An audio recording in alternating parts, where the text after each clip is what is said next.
Welcome to the Non-Essential Podcast. I'm Steve Gibson. I'm Ben Matlock. Yeah. We're back. Yeah. Yeah. Awesome. Fucking cool. Great. It's been a week, let me tell you. Actually, it hasn't. It's just been a regular, normal week for me. Nothing particularly great, nothing bad. Just so it's literally been a week in the truest form of that sentence. Right. 7 days. It's been 7 days. You guys will not believe how many fucking hours have gone by in these last 7 days. It has been a bit of a week, though. I keep getting woken up by dreams and shit in the middle of the night, and you would think nightmares or something, and it's no, it's just stress dreams. It's just if nothing cool is happening or anything that devastating. It's just work-related dreams. Work-related dreams are the worst to me because it's then I feel like I spent all night working in my dreams, and then you wake up, you're all right, I get to go to work. Yeah. And work dreams are never good dreams. For me, they always are at least represent some kind of problem at work. Usually not a horrible, nightmarish life or death problem or something like that, but just I'm here bitchy clients or something. Yeah. But I've kind of, I guess, had that. They're not really stress dreams, but just I have had a bunch of just weird dreams this last week. But not I'm one of those people. I love when I wake up and can remember my dreams, and the weirder they are, the whole riding a go-kart down the hallway at my childhood house, and then I turn the corner and I'm at Niagara Falls. That kind of I must have snorted coke before I went to bed type dream. I love those because they're just so you sit back and you're what the hell is my brain doing? If you're snorting coke, you're not going to bed. Well, don't ask me how I know that, but but no, I have had a handful of nights where I've had just dreams that are you wake up, you're well, that was just dumb. Yeah. My stuff is always bad, it's always a commentary. My worst dreams, like I said, are never these intense nightmares, but just these really stressful things that say something about my personality or something I'm doing wrong at work. And part of it is just taking work way too personally and way too seriously, even though logically, it's just a dumb job and it's not the end of the world and you don't have to do shit perfectly. But just in the dreams, it's just little shit gets blown up because I'm just yelling at people just fucking listen to me. If you would just listen to me, this would all be fine. You all keep fucking doing the other thing. My thing. It should be cathartic though, the ability to actually do that, to yell at people with no repercussions, but it's not. It's just stressful. That's the thing, because it's a dream, so you'll never the rule of dreams for me is you never get what you want. So you can yell, just listen to me, and they won't listen. And they'll keep doing some dumb shit. And yeah, so I tried taking a vacation a couple of weeks ago, and that didn't work out. I got trapped in my house by fucking wildfire smoke, and now I'm back to work, and I'm not big on that either. So I'm not really sure how to get out of this. This life I'm leading. You know what? Well, I was going to say, welcome to adulthood. There's no escape. I don't know. It's the first time I've genuinely felt trapped. Felt like the trap. And this show is my escape. I know it's wrong, but I don't take time off work. Unless it's I have to take Lincoln to a doctor's appointment or something like that where you absolutely have to. And then it's not for fun reasons. It's, something like a funeral or whatever. And I have vacation. I get, my boss isn't a dick. I can take off. I just don't because I feel every time I do, it's what you just described where it's all right, I get a week off. And then that week just turns out to be disappointing. Yeah. And before you know it, even if you have fun though, before you know it, you're right back at work and it's it never even happened. And then I'm all that really does is spiral me further into that, I feel I'm trapped in a rut, feeling. Yeah. It's I'd rather just, show up every day and go numb than to pretend there's any chance of happiness. This episode's going to be really sad documentation of when I just pull that scene in Breaking Bad where his wife just like gets up in the middle of a party and tries to drown herself. And like, I feel like I'm on that path. Because like, and maybe that's just, you know, being alive in a pandemic is also kind of doing that, because there is no outlet. You know, normally it would be like on the weekend I would go out and do something.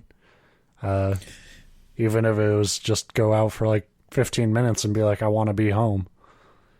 Yeah. All right. Fun stuff. So hopefully those wildfires are like clearing up out there. They're fine for us. Like, the problem is where I live, I've talked about it before, it's just a bowl that just so it like just like takes sits. smoke in, and until you get hit with like a really hard wind, it just sits there. But it's been fine for like the last week or two, just waiting for me to get back to work, you know. Anyway, that's, you know, my depression and anxiety is not what this show's about. It's what it ends up becoming. But the show's actually about 90s commercial. I think it was 90s. The My Buddy and Me, my buddy, wherever I go, he go. But it's just you dancing around with like your depression. Like, yeah, it's a Ben puppet that I carry around with me, and he represents my depression, and he's also my best friend. But yeah, this show, we do a show. It's about stories. We do. And they're random stories. There's no rhyme or reason. There's no rules. No holds barred. Fucking hardcore content. Take it away, Steve. I'm going to go lie down. All right. Well, this week I've got the story of Della Sorenson.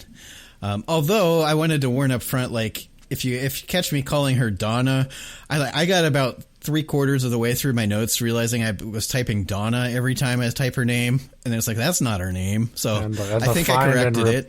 And even though we used to call ourselves writers, the find and replace tool and word processor was just too much for you. Yeah.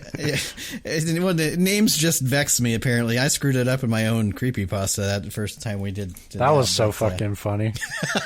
The funny thing is that, like, you caught it and I didn't. But, like, even as I was reading it, I didn't catch that I did it. But anyway. So Della Sorenson lived with her husband in the village of Dannenbrog, Nebraska. Actually, she didn't at this point, but the notes on her are a little jumbled, so we'll say she did. Okay. Which is yeah. I feel like you could have restarted these notes. Just notes. This is one of those stories where I had like 4 different sources, and like just things like the exact locations and dates, and even some of the names don't mesh up perfectly. And it's not that old. This all takes place in the early 1900s, so it's not new, but it's not that old.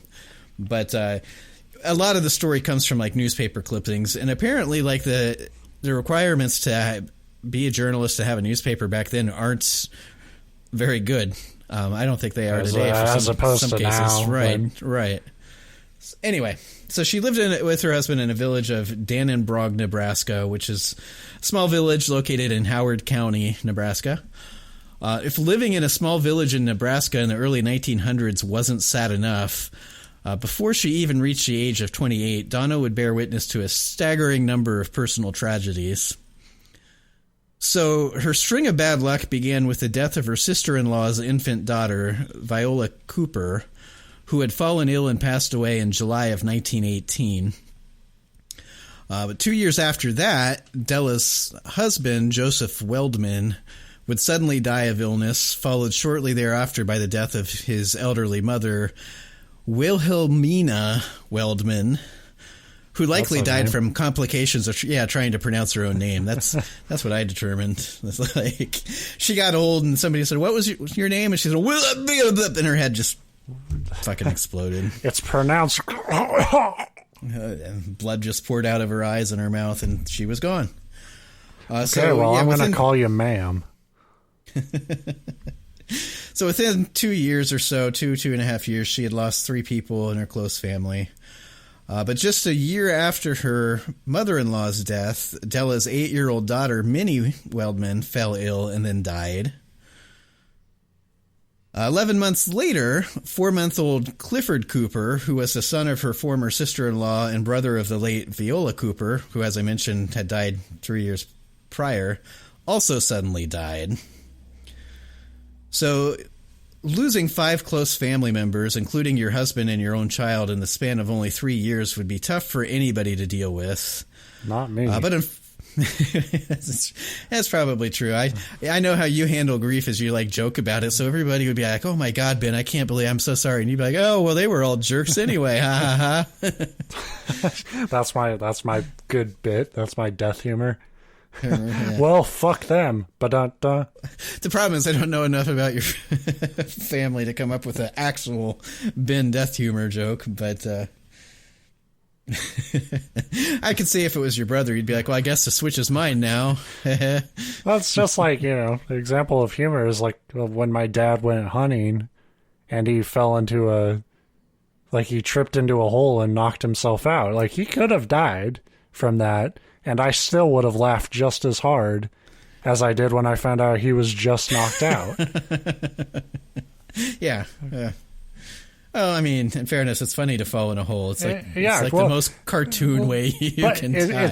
But it's so much better when you're hunting, because you're trying to, predator and prey, track the unsuspecting animal, exactly. Dominate the environment around you, and oh no, a hole. The one thing that can foil the master predator. So, yeah. Like I say, it had to be tough to lose 5 close family members, including your husband, in a 3-year span. But unfortunately, she wasn't done with her tragedies. Next was Ruth Brock, who was the daughter of Della's close friend, who died just 4 months after Clifford. Ruth was less than a year old. A year after that, almost exactly a year after that, Della would suffer the loss of another of her own children when her 1-year-old daughter, Della Sorenson, suddenly passed away. When Dolores' father, the man Della had wed just 4 months after the death of her first husband back in 1920, fell ill, Donna's luck might have... Donna, see, there it is. I didn't catch that one. Della's luck might have finally changed. Della Donna. Because her husband fell ill right after she lost her daughter with, their daughter. But he survived and recovered from his illness. So it seemed like her luck was turning around. Although I'm just kidding. Her luck was actually starting to run out. Because after 8 deaths and a 9th near death in the span of just 6 years, authorities finally started to become suspicious of... I was going to say, this is actually the most noteworthy thing about this story, is that after 3 deaths, nobody was like, "Hey, maybe we should check this shit out." There's people protesting the police today, and I won't get into that whole thing, but I don't disagree with a lot of their complaints. But the police back in 1920s, or the 1800s, we've covered a lot of time spans where it's like, what the fuck? Why did we even have police? It was just as good as I told you about when that drunk driver hit my car, right? And yeah. If I didn't, it wasn't on the show though. Yeah, okay, so another thing that happened when I took that vacation on my birthday, a drunk driver hit my parked car outside of my house, and just all these people just started walking right up to the wreckage with their phones to take pictures and shit. Those nosy fucking neighbors who I was yelling to get away from my fucking car are just as qualified to be detectives as most people in the early 1900s. Exactly. Yeah. So, and that's the funny thing is 8 people had died. It took a 9th person getting ill and then not dying. And they're like, wait a minute. This guy lived. Something's off here. When 2 neighborhood children fell violently ill after eating cookies provided by Della, police were able to put 2 and 2 and 2 and 2 and 2 together and finally brought Della in for questioning. Fortunately, the 2 kids also survived. I thought you were going to say the detectives got very ill and died. They showed up. They're like, "Hey, Della, do you know anything about these? Those cookies look delicious." And then after authorities died, there was 30 more years of mysterious deaths before anybody else questions. I really shouldn't, but I suppose one little taste couldn't hurt.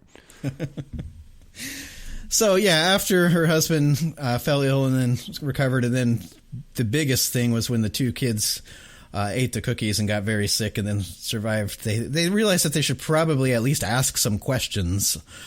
Della was apprehended, and she quickly admitted to poisoning each of the family members and friends who had passed away, starting with little Viola. That was easy. And thank God, because if she had denied it, they would have been like, "Well, guess we're stumped." Why don't you tell us what's in those cookies, Donna? My name's not Donna. Shit, you're free to go. Yeah, this warrant says Donna. We fucked up. So, yeah, she admitted to all of it, basically right up front from the sounds of it.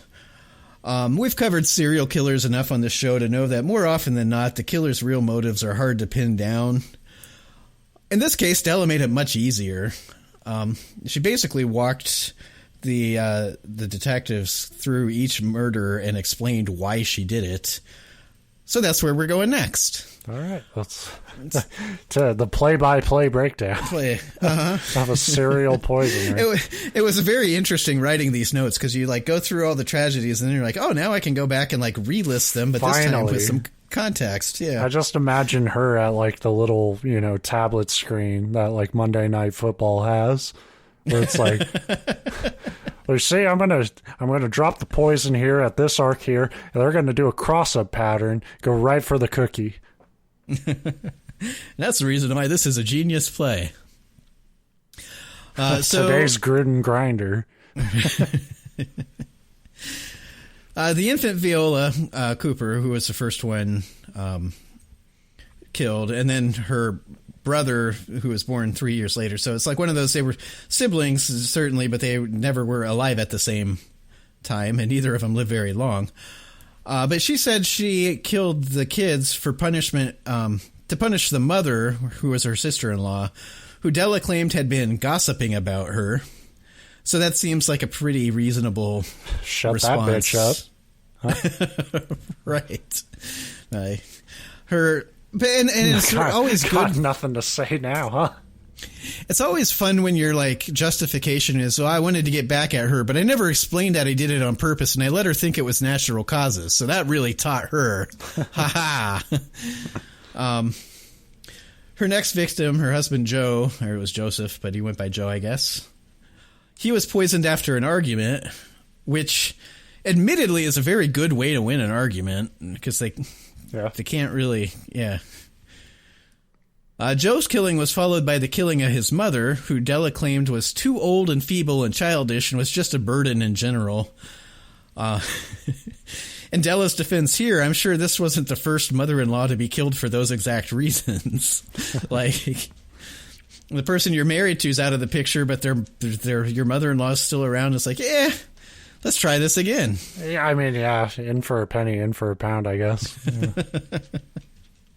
And like I said, she remarried 4 months after her husband died. So if you're remarried and then the old mother-in-law is still around and she's still a burden, it's like, really, you don't have much choice. I would love if she had like point. that mental block, though, of like, well, I can't kill her.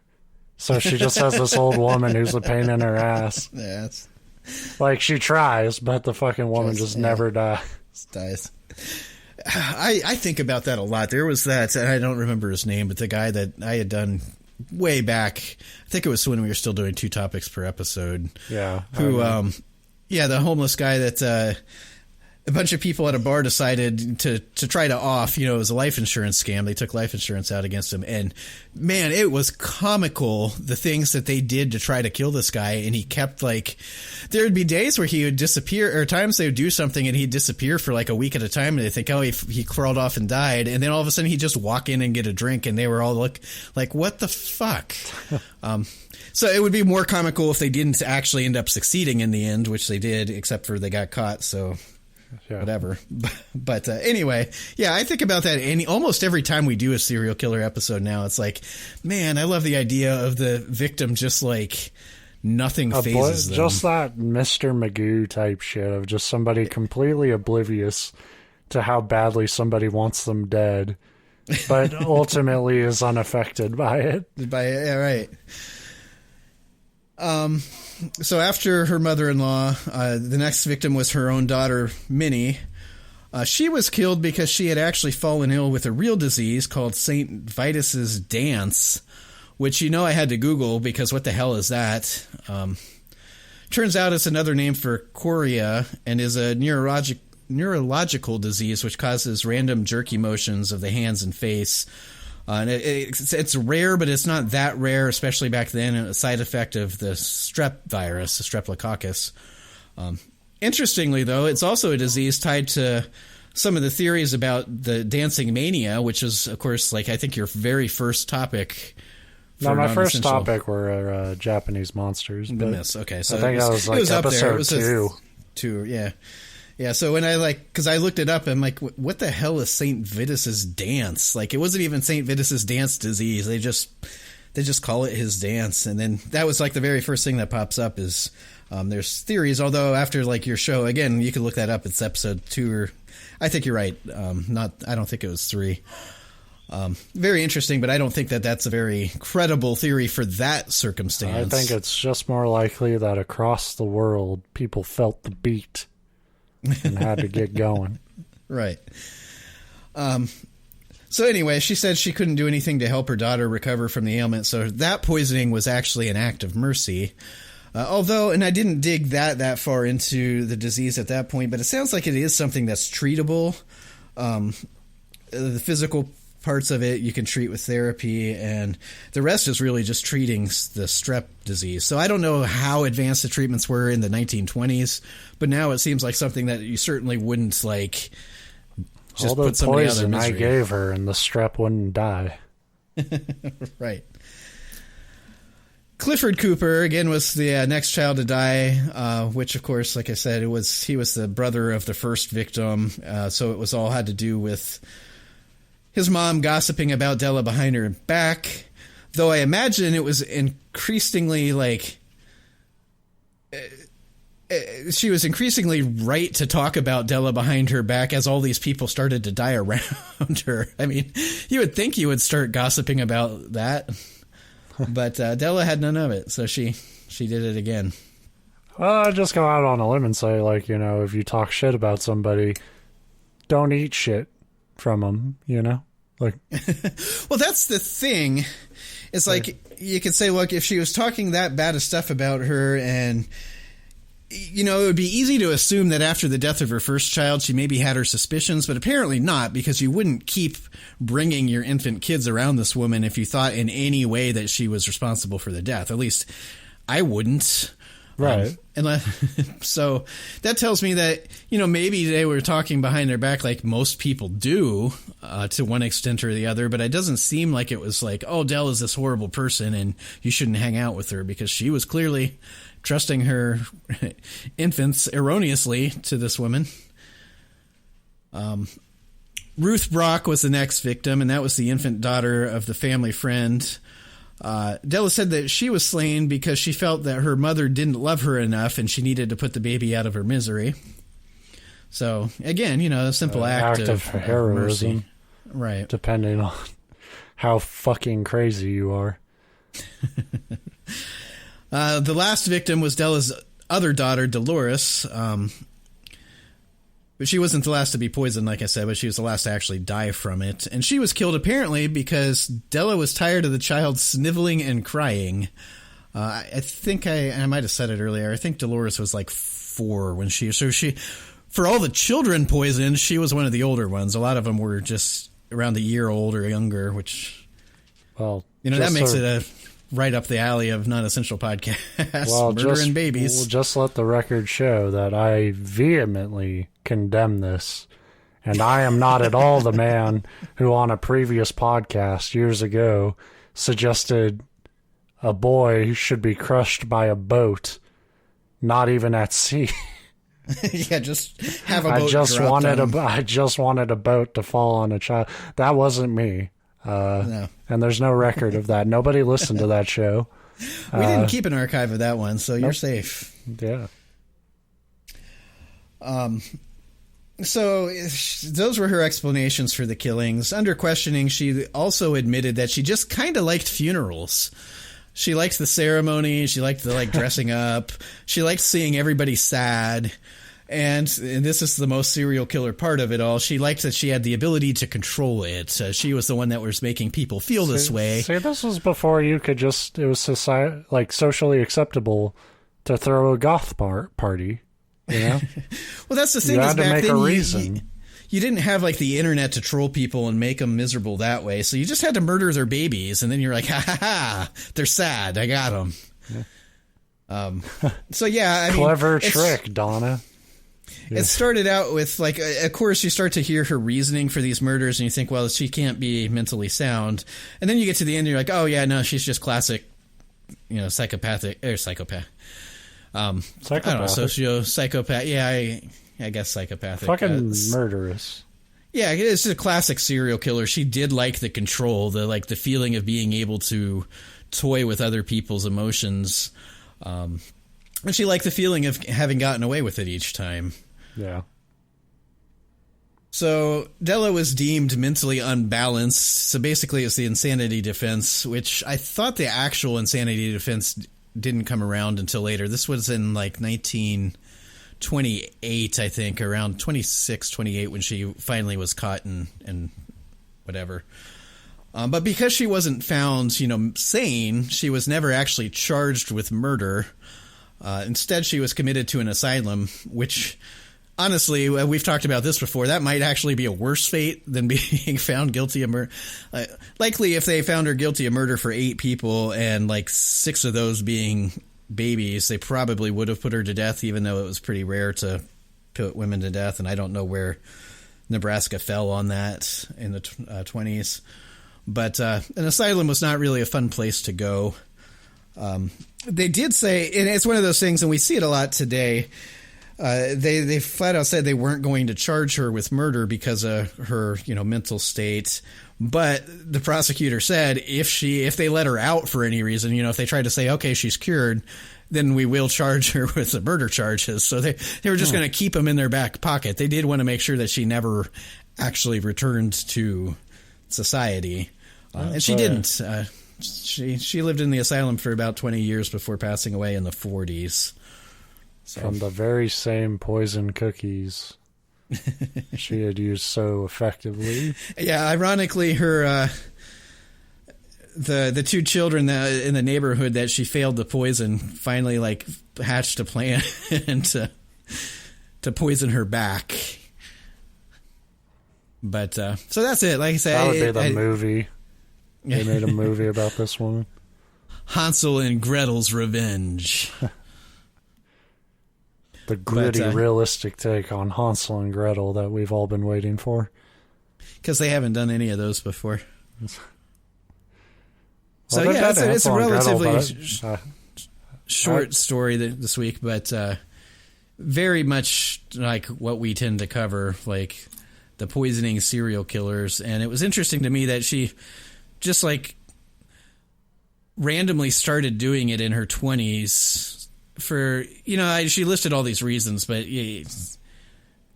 they all seemed like after the fact, justifications rather than why she actually did it in the first place. Yeah. But yeah, but we've talked about it before. You don't know usually until the murders start happening. These people are no names, That's you don't true too. So you don't know. You can find out when they were a kid, maybe they didn't kill anyone or anything, but they did this fucked up shit all the time, and it's and there is a little bit of revisionist history that tends to happen. So sometimes it could go either way. It would be very reasonable to think, well, maybe she had poisoned people in the past. If it took him fucking 8 deaths and then a near death, so 9 poisonings of people directly around her too. It wasn't like she was murdering fellow church members where she only had a loose acquaintanceship to. I mean, it was close family members, and it took 9 of them before the authorities were like, wait a minute. And apparently, though, the same with the family, because the family was still hanging out with her, so nobody seemed to be questioning why everybody around her was dying. So if it took that obvious of a step before they finally were like, hey, wait a minute, you know, it's very realistic that she could have been poisoning people prior to this and just nobody figured it out. Although what tends to happen is once they do figure it out, people then start to go back through their past, like, oh yeah, when she was 17, you know, her teacher mysteriously died or this or that. So it's not like they can never find it, but yeah, you don't know for sure. And it may have started like you were alluding to too, with not murdering people, but a lot of times it starts with littler things.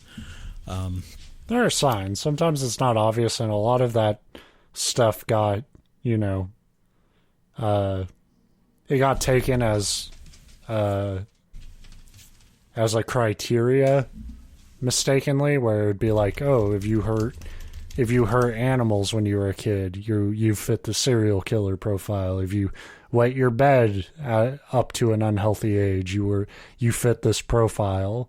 You know, so it wasn't totally fair, but you can like see early examples of like disturbing behavior and also disturbing behavior around them. Like if these are like the details we have of this woman's like murders, you know, chances are we have, you know, even less to go off of for her own childhood, you know?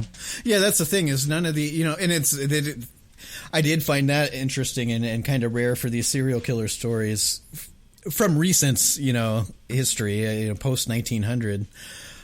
They're really, you know, I found her listed on a bunch of serial killer websites, of course.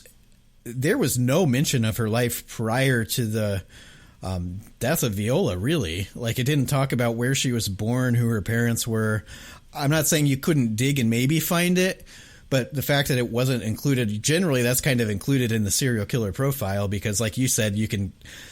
Almost anybody, if you turn into a serial killer, we all have our idiosyncrasies. And so after the fact, you go back and say, well, he liked ketchup on his ice cream. Obviously, he was a serial killer. It's like, well, obviously he's a horrible person, but I don't know that the two are related. And there was none of that. That's actually the most sound thing I've ever heard. It's trying to pick a serial killer. Yeah, way more scientific than that. I forget what it's called now. Phrenology, where they measure the head and try to say like, oh, your forehead sticks out at this degree, so you're clearly a criminal. You know, that I forget what that was called, but yeah, I think the ketchup and ice cream test is much better.